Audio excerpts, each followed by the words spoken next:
probably about 20, almost 23, 24, 25 years ago. I was at a service at First Baptist Beale Street Church. It was the funeral of Reverend Louis Palmer. Reverend Palmer was associate minister at First Baptist Beale Street Church, a church where I grew up personally. And Reverend Palmer didn't preach quite as much, but he was faithful there every Sunday nearly. And then we did the thing after church where everyone came around in a circle and shook the hands of everybody in the pulpit, the pastor, the associates, everything. So I had shook his hand like a million times. There's no way that I was going to miss his funeral service. So I go there, and I'm there at the program, and about that time, right then, I think had I become an elder at Temple of Deliverance yet?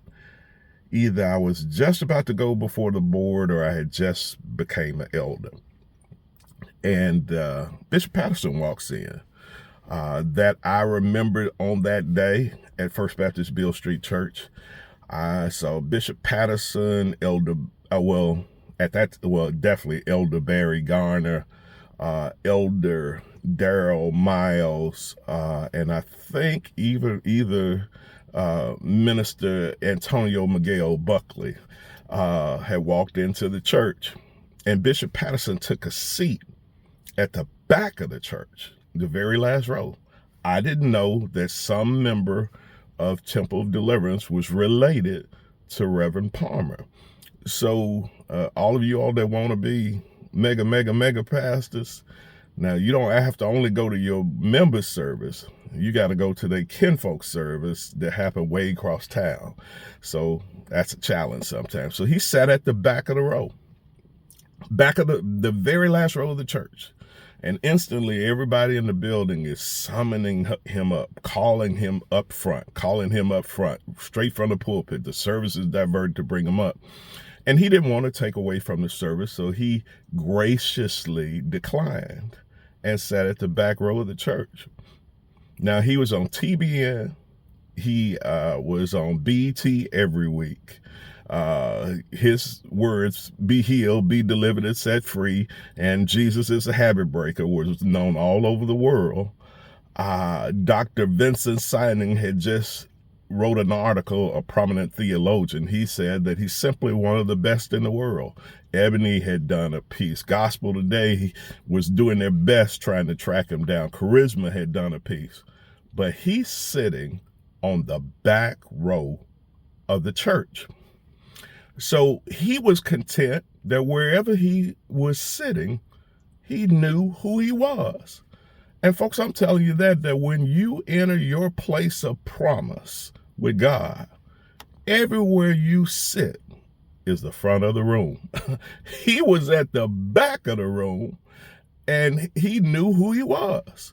You need to know that wherever sometimes seats of promise are laid out, that whether you are at the midways or even if you're at the back and you're at the last row, that God can powerfully show up for you if you're a person of promise.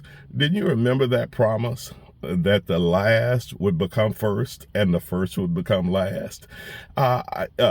Jesus once castigated the leaders, some of the leaders of his particular day, as those who wanted the chief seats in the temple. Wherever God sits you, wherever they sit you in the room when you're a place of promise, when you're a person of promise, that's your place of promise. You're going to shine regardless of where they decide to seat you. There was another program at a church where Bishop Patterson spoke on a Saturday night.